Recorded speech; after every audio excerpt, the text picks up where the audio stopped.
नमस्कार, कैसे हैं आप? फिक्र आपकी में एक बार फिर से आपका स्वागत है। बहुत सारी खबरें हैं। शुरुआत इस वक्त की बड़ी खबर से। दिल्ली सीएम हाउस में आज फिर पहुंची दिल्ली पुलिस। इस वक्त की बड़ी खबर, स्वाति मालीवाल के साथ सीएम हाउस में इन्वेस्टिगेशन। आतिशी ने कहा, विभव कुमार ने आज दिल्ली पुलिस को अपनी शिकायत दी है। स्वाति मालीवाल बीजेपी की साजिश का चेहरा, आतिशी ने कहा। एक और बड़ी खबर, आतिशी के आरोपों पर स्वाति मालीवाल का पलटवार। एक गुंडे को बचाने के लिए मेरे चरित्र पर उठाए सवाल। स्वाति मालीवाल ने कहा, आज उसके दबाव में पार्टी ने हार मान ली है। स्वाति मालीवाल ने यह भी कहा। और दिल्ली शराब घोटाले में ईडी ने आम आदमी पार्टी को बनाया आरोपी। राउज एवेन्यू कोर्ट में 200 पन्नों की चार्जशीट दाखिल। अब अरविंद केजरीवाल के साथ आम आदमी पार्टी भी आरोपी। और हेमंत सोरेन की अंतरिम जमानत पर 21 मई को सुप्रीम कोर्ट में सुनवाई। हेमंत सोरेन ने चुनाव प्रचार के लिए मांगी है अंतरिम जमानत। एक और बड़ी खबर, बीजेपी नेता अभिजीत गंगोपाध्याय को कारण बताओ नोटिस। चुनाव आयोग ने 20 मई तक मांगा जवाब। ममता बनर्जी के खिलाफ की थी आपत्तिजनक टिप्पणी।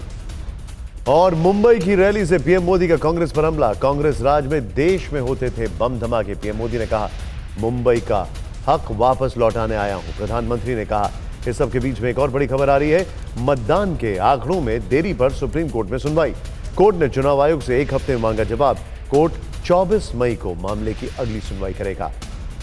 और एयर इंडिया की फ्लाइट AI 807 की इमरजेंसी लैंडिंग। दिल्ली एयरपोर्ट पर फ्लाइट की इमरजेंसी लैंडिंग हुई। AC यूनिट में आग लगने की आशंका के बाद लैंडिंग। और पीओके में प्रदर्शन पर भारतीय विदेश मंत्रालय का बयान। पीओके में प्रदर्शन वहां लोगों के शोषण का सबूत, MEA ने कहा। और पीओके भारत का अभिन्न अंग है, हमेशा रहेगा, यह भी कहा MEA ने। इन सभी खबरों के साथ अब कर्टन रेजर में आपको बताते हैं आज कौन कौन सी खबरें हैं जो आज आपको जरूर देखनी चाहिए। पहली खबर, स्वाति मालीवाल केस में 50 सेकंड के वीडियो की इनसाइड स्टोरी। दिल्ली चुनाव से पहले स्वाति मालीवाल पर बीजेपी और आप की प्रेस कॉन्फ्रेंस से गरमाया चुनावी माहौल। और दूसरी खबर, दारुल उलूम देवबंद से लेकर 4 धाम यात्रा तक रीलबाजों सब परेशान है। क्या आस्था पर व्यूज लाइक की चाहत भारी पड़ती जा रही है। और तीसरी खबर, सीएम ममता बनर्जी के लिए अमर्यादित भाषा का इस्तेमाल क्यों? वोट के लिए बीजेपी कैंडिडेट और पूर्व जज ने हदें लाद की। पांचवी खबर, पुतिन ने के बीजिंग दौरे और यूक्रेन के सीरियल ड्रोन अटैक की टाइमिंग की इनसाइड स्टोरी। क्रीमिया पर यूक्रेनी कब्जे का क्या शुरू हुआ काउंटडाउन। दिल्ली में 1 हफ्ते बाद मतदान है, लेकिन आज दिल्ली पुलिस एक बार फिर सीएम हाउस पहुंची है। पुलिस के पहुंचने के थोड़ी देर बाद एक बार फिर स्वाति मालीवाल भी सीएम हाउस में थी। लेकिन इससे पहले स्वाति मालीवाल को लेकर दिल्ली की राजनीति ने आज एक तूफान की आहट सुनाई थी। और आम आदमी पार्टी ने स्वाति मालीवाल की घटना का सच दिखाने के लिए एक वीडियो रिलीज किया। यह पूरी खबर, इसके अलग अलग पहलू दिल्ली की फिक्र बढ़ाने वाले हैं। और ध्यान से देखिए पूरी खबर, जिसकी डिटेलिंग हम आपके सामने लेकर आए।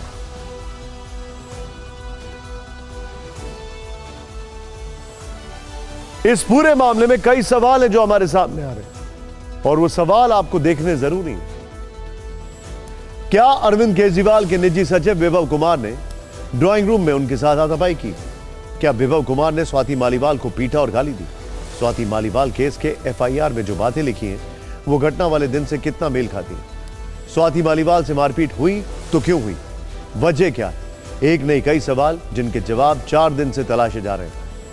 हम कोशिश करेंगे कि मामले की तह तक जाएं, लेकिन पहले 50 सेकंड का वो वीडियो जो सीएम हाउस का है, जो उस दिन का है जब तथाकथित घटनाक्रम हुआ, जो क्षण का है जब स्वाति मालीवाल सीएम हाउस में सोफे पर बैठी थी।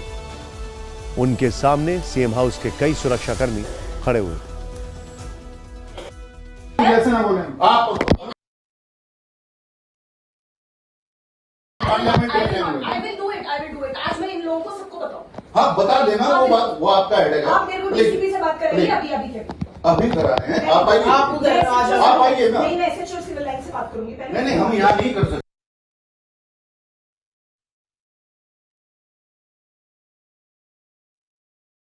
नहीं, अब यही होगा, जो करना है करो। और तुम्हारी भी नौकरी खाऊंगी अगर मेरे को टच करा। तो तभी तो कह रहे हैं हम।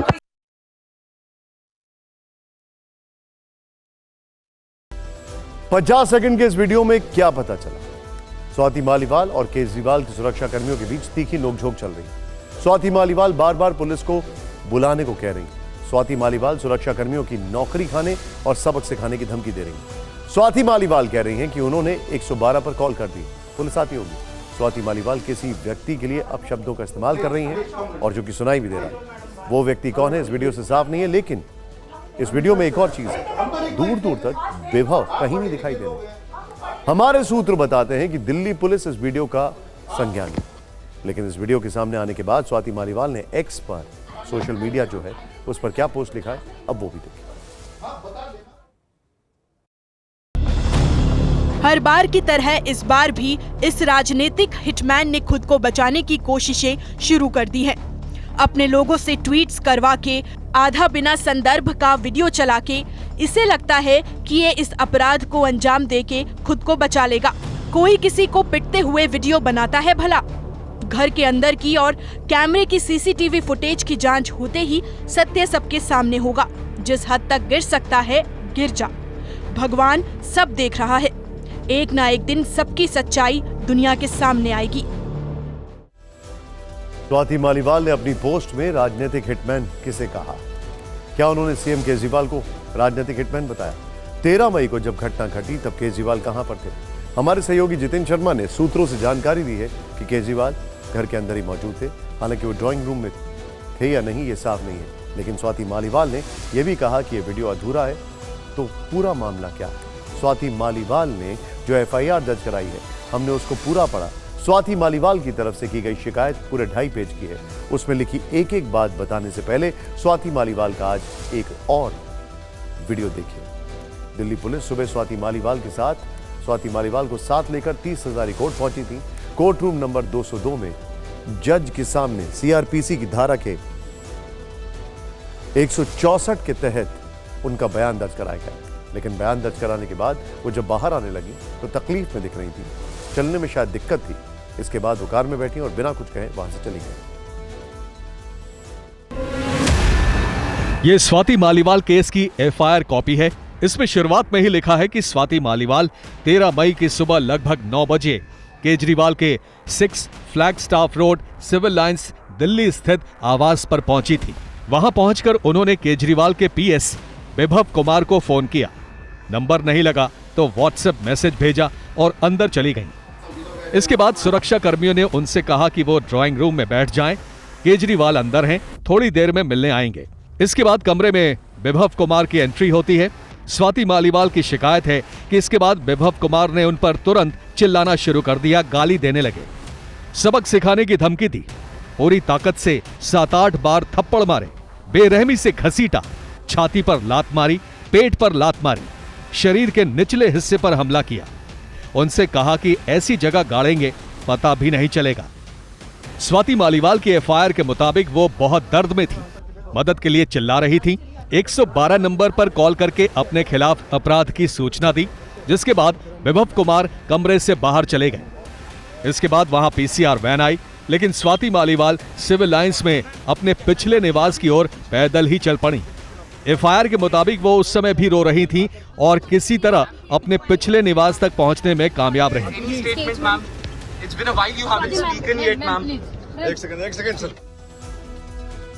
इस केस में मुख्य किरदार अरविंद केजरीवाल के निजी सचिव विभव कुमार। विभव के खिलाफ आईपीसी की धारा 354, 506, 323, 509 के तहत एफआईआर दर्ज हुई है। एफआईआर दर्ज होने के बाद मामले की जड़ तक जाने के लिए दिल्ली पुलिस की 10 टीमें बनाई गई हैं। 4 टीमें सिर्फ विभव कुमार की लोकेशन पता लगा रही हैं। विभव कुमार की गिरफ्तारी के लिए स्पेशल सेल और क्राइम ब्रांच को लगाया गया है। इस बीच आपका दावा है कि विभव कुमार की ओर से स्वाति मालीवाल के खिलाफ शिकायत दर्ज कराई गई है, लेकिन दिल्ली पुलिस शाम को केजरीवाल के घर पर पहुंचती है। स्वाति मालीवाल साथ थी कि अरविंद केजरीवाल के घर का पूरा जो एक घटनाक्रम का जो सीन है वो रिक्रिएट किया गया। ड्राइंग रूम में स्वाति मालीवाल के लगाए गए एक एक आरोप को नाट्य रूपांतरण के जरिए समझने की कोशिश की गई। इसके अलावा 13 मई की सुबह केजरीवाल के घर तैनात सुरक्षा कर्मियों के बारे में जानकारी जुटाई गई। अरविंद केजरीवाल के घर के बाहर 8 सीसीटीवी कैमरे लगे हैं, कुछ कैमरे घर के अंदर भी लगे हैं।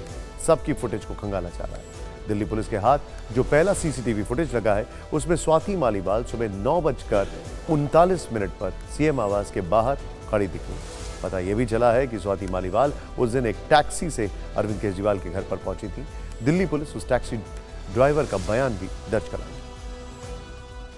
तस्वीरों में आप देख सकते हैं स्वाति मालीवाल इस वक्त सीएम आवास पर पहुंच चुकी हैं। दरअसल कुछ देर पहले दिल्ली पुलिस की टीम सीएम आवास पर पहुंची पूरी तफ्तीश करने के लिए, और इस वक्त आप देखिए स्वाति मालीवाल इस वक्त सीएम आवास पर पहुंच चुकी है। यानी कि अब सीएम आवास के अंदर 13 तारीख की सुबह यानी कि 13 मई की सुबह जो पूरा घटनाक्रम हुआ उसको रिकंस्ट्रक्ट किया जाएगा, वो भी स्वाति मालीवाल की मौजूदगी में। तो देखिए खुद जो सिविल लाइंस एसीपी है वो यहाँ मौजूद है, एसएचओ मौजूद है, केस की आईओ मौजूद है, और ये देखिए स्वाति मालीवाल इस वक्त यहाँ से यानी कि जो राज्यसभा सांसद है वो सीएम आवास में प्रवेश करती हुई एंटर करती हुई साफ तौर पर स्वाति मालीवाल देखी जा सकती है। तो अपनी तरफ से कोई भी कोर कसर इस पूरे मामले की इन्वेस्टिगेशन में दिल्ली पुलिस छोड़ना नहीं चाहती है।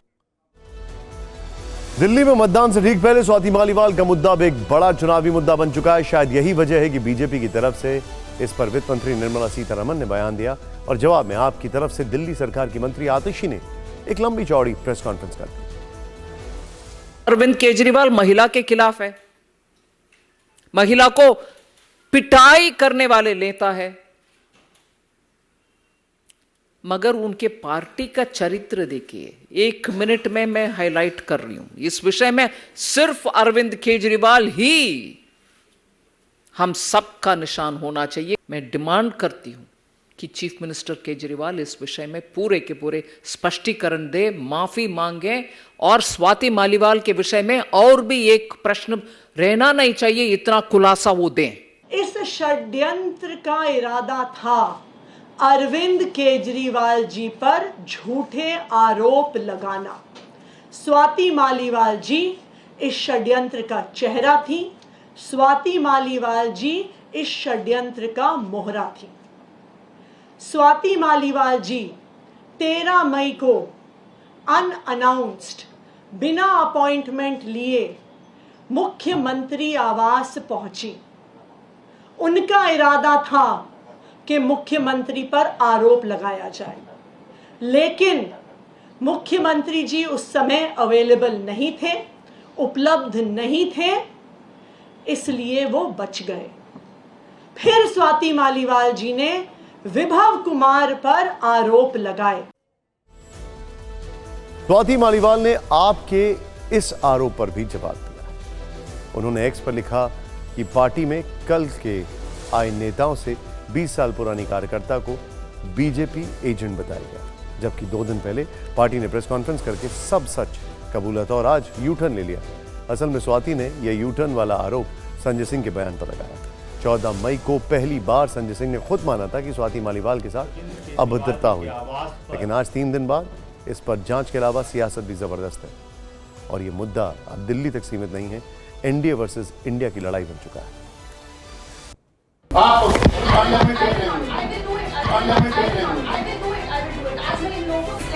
हम बड़ी रिक्वेस्ट कर रहे हैं। मैंने अभी 112 पे कॉल कर दिया, लेट द पुलिस का। इंडी गठबंधन की ऐसी कौन सी मजबूरी है कि महिलाओं पर अपराध अत्याचार करने वालों का संरक्षण देना जरूरी है? और सवाल ये खड़ा होता है, ऐसा क्या है जो लात घूसे चलाने वाले को बचाया जा रहा है और महिला सांसद को मारा जा रहा है? अकाउंटेबिलिटी इस तरह के मामलों में 0 टॉलरेंस होनी चाहिए। कम से कम एक पक्ष आया है उधर से, आम आदमी पार्टी की ओर से। प्रधानमंत्री जी का मुंह से मणिपुर तो आज तक नहीं सुना। कुछ भी कहना चाहती हैं आप?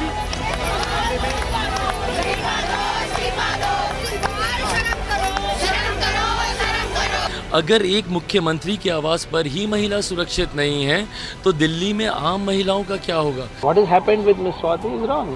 If it has actually happened, BJP is picking only certain issues and not the other issues. How come it's mute on its strongest ally, that is the JDS? Swati Maliwal से मारपीट का सच दिल्ली पुलिस पता लगाएगी, लेकिन 40 वर्ष की स्वाति मालीवाल हमेशा से सुर्खियों में नहीं। दिल्ली में आम आदमी पार्टी की सरकार बनने के बाद वर्ष 2015 में स्वाति मालीवाल दिल्ली महिला आयोग की अध्यक्ष बनी। साल 2018 तक इस पद पर रही, लेकिन 11 मार्च 2023 को उन्होंने बयान दिया कि जब वो बच्ची थी तो उनके पिता ने उनका यौन उत्पीड़न किया था। जनवरी 2023 में उन्होंने बयान दिया कि एक कार चालक ने नशे की हालत में एम्स के पास गाड़ी में उनसे छेड़छाड़ की। तो राजनीति में भाषा की गिरती मर्यादा से पूरा देश हैरान है। ताजा मामला कलकत्ता हाईकोर्ट के पूर्व जज और तामलुक सीट से बीजेपी उम्मीदवार जस्टिस अभिजीत गंगोपाध्याय का है। उन्होंने मुख्यमंत्री ममता बनर्जी के लिए अपशब्दों का इस्तेमाल किया। इस मामले में चुनाव आयोग ने एक्शन लिया है, लेकिन सबसे पहले सुनिए उन्होंने सीएम ममता बनर्जी के लिए क्या बदजुबानी की। बनर्जी, তুমি কত টাকায় বিক্রি হও? তুমি কত টাকায় বিক্রি হও? তো তোমার লাখ 10 লাখ টাকা কেন? তুমি কেয়া শেঠকে দিয়ে মুখে পুলটিস মারো, সেই জন্য মেকআপ করো, মেকআপ করে বেরো। মমতা ব্যানার্জি মহিলা তো, আমার মনে প্রশ্ন জাগে মাঝে মাঝে। ये शब्द उस बीजेपी नेता के हैं जो कुछ महीने पहले तक हाई कोर्ट में फैसले लिखा करते थे। उनके फैसले नजीर हुआ करते थे, जिन पर कानून की रखवाली का जिम्मा था, लेकिन अब राजनीति में उतरते ही वो खुद भाषा की मर्यादा भूल बैठे। इसके बाद वो कानूनी दावपेच में फंसते दिख रहे हैं। 42 सीटों वाले बंगाल में उनकी बदजुबानी बड़ा मुद्दा बन चुकी है। टीएमसी बीजेपी पर आक्रामक है। ममता बनर्जी के खिलाफ आपत्तिजनक टिप्पणी के मामले में चुनाव आयोग ने बीजेपी नेता अभिजीत गंगोपाध्याय को कारण बताओ नोटिस भेजा है। आयोग ने कमेंट को अनुचित और गरिमा से परे मानते हुए उनसे 20 मई तक जवाब मांगा है। 15 मई को तामलुक में एक सभा के दौरान अभिजीत गंगोपाध्याय ने ममता बनर्जी के लिए अपशब्द कहे थे। बनर्जी, তুমি কত টাকায় বিক্রি হও? তুমি কত টাকায় বিক্রি হও? তো তোমার লাখ 10 লাখ টাকা কেন? अभिजीत गंगोपाध्याय ने ये बयान संदेश खाली के संदर्भ में दिया था। संदेश खाली को लेकर ममता बनर्जी ने दावा किया था कि टीएमसी नेताओं को झूठे मुकदमे में फंसाने के लिए महिलाओं को 2-2 हजार रुपए दिए गए और उनसे फर्जी शिकायत करवाई गई। इसी का जिक्र करते हुए अभिजीत गंगोपाध्याय शब्दों की मर्यादा लांघ गए। टीएमसी 16 मई को यह मामला लेकर चुनाव आयोग पहुंच गई। पार्टी ने महिला सीएम की गरिमा को ठेस पहुंचाने का आरोप लगाते हुए उनके खिलाफ आईपीसी की धाराओं में कार्रवाई करने की अपील की। टीएमसी ने अपनी शिकायत में लिखा है, अभिजीत गंगोपाध्याय का बयान आईपीसी की धारा 354, 503, 504, 506 और 509 का उल्लंघन है। हम ये मांग करते हैं कि उनके खिलाफ आपराधिक कार्रवाई शुरू हो और उनकी चुनावी गतिविधियों पर बैन लगाया जाए। अभिजीत गंगोपाध्याय के बयान के बहाने टीएमसी बीजेपी को महिला विरोधी पार्टी बता रही है। ममता बनर्जी को सिर्फ अभिजीत गांगुली नहीं, बीजेपी का बहुत सारा लीडर, कोई बोलता है फूफा, कोई बोलता है बरमूडा पहनो, कोई बोलता है उनका पिताजी का परिचय क्या है।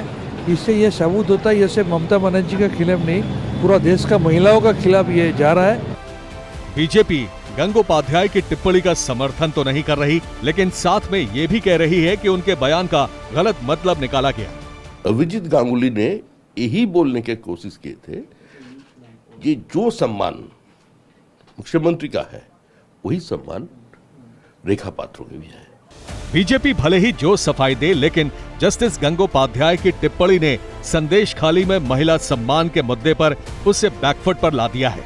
इस मामले में पहले से ही बीजेपी नेता शुभेंदु अधिकारी सवालों के घेरे में है, जिनका जिक्र एक स्टिंग में सामने आया था।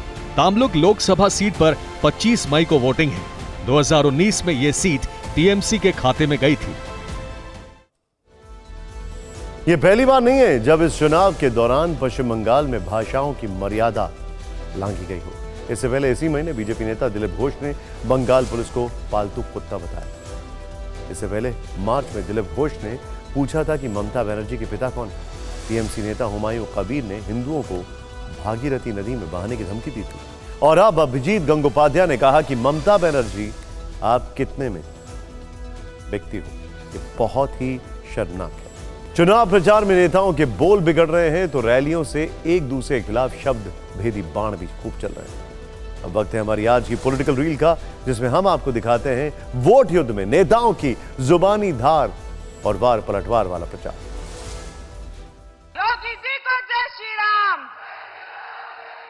अब यहां सपा के बड़े नेता यहां तक कहते हैं, और वो भी रामनवमी के दिन कहते हैं, ये राम मंदिर को बेकार बताते हैं, भद्दी भद्दी बातें करते हैं। नरेंद्र मोदी हार एक्सेप्ट कर गए, बस हो गई गुड बाय नरेंद्र मोदी जी की। मैं आपको लिख के दे रहा हूं, 4 जून नरेंद्र मोदी हिंदुस्तान के प्रधानमंत्री नहीं रहेंगे। देश का नेता कैसा हो,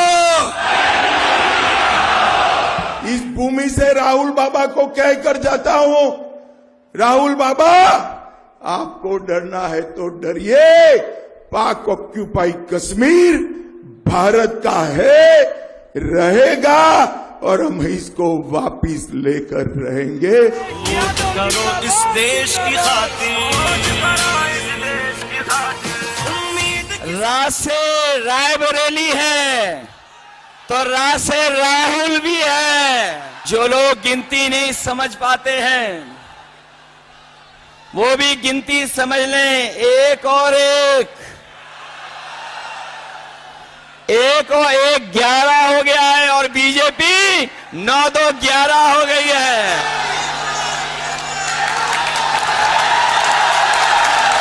और बहनों, मैं आपको अपना बेटा सौंप रही हूं।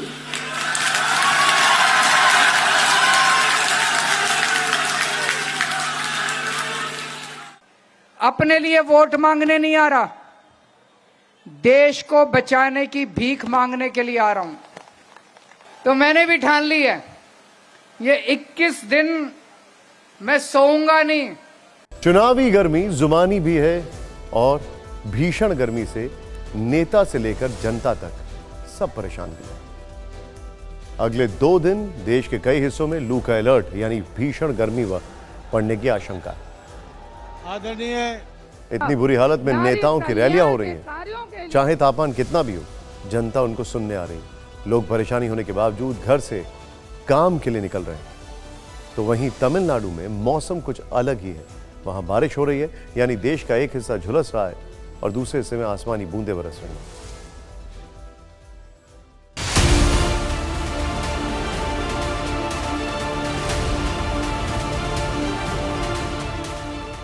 झुलसा देने वाली गर्मी और चिलचिलाते धूप में चुनाव प्रचार भी अपने चरम पर है।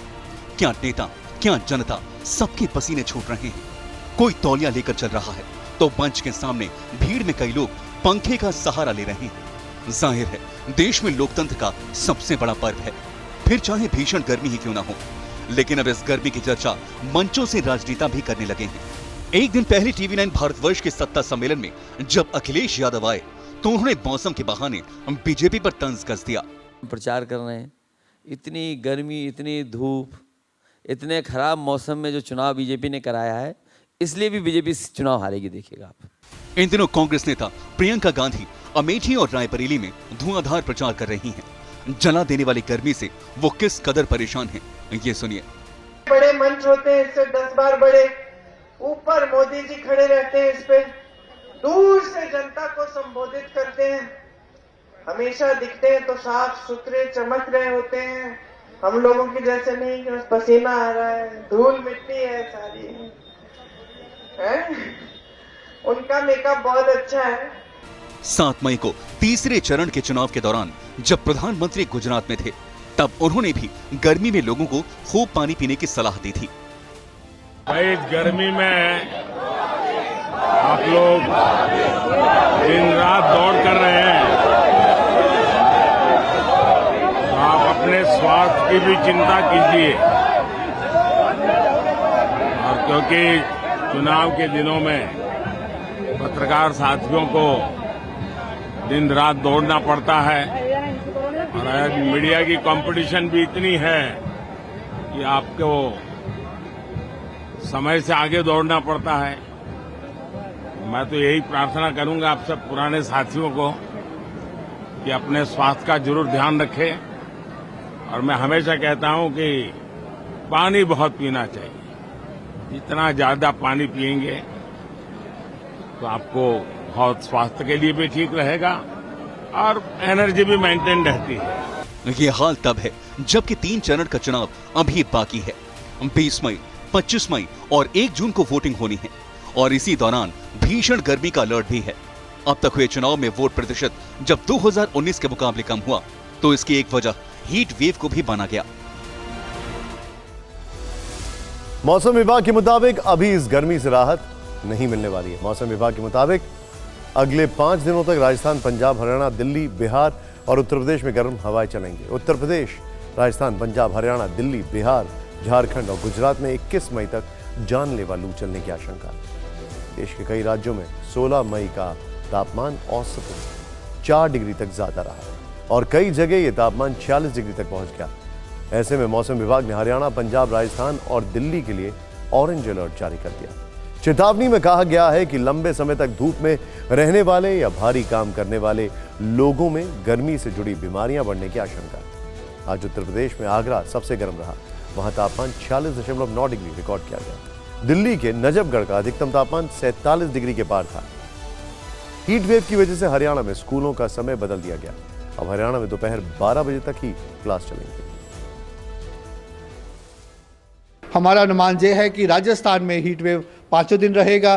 सिमिलरली पंजाब, हरियाणा, उत्तर प्रदेश भी 5 दिन हीट वेव रहने का अनुमान है और कल के बाद टेम्परेचर्स मध्य प्रदेश में, स्पेसिफिकली नॉर्थ मध्य प्रदेश में बढ़ जाएंगे।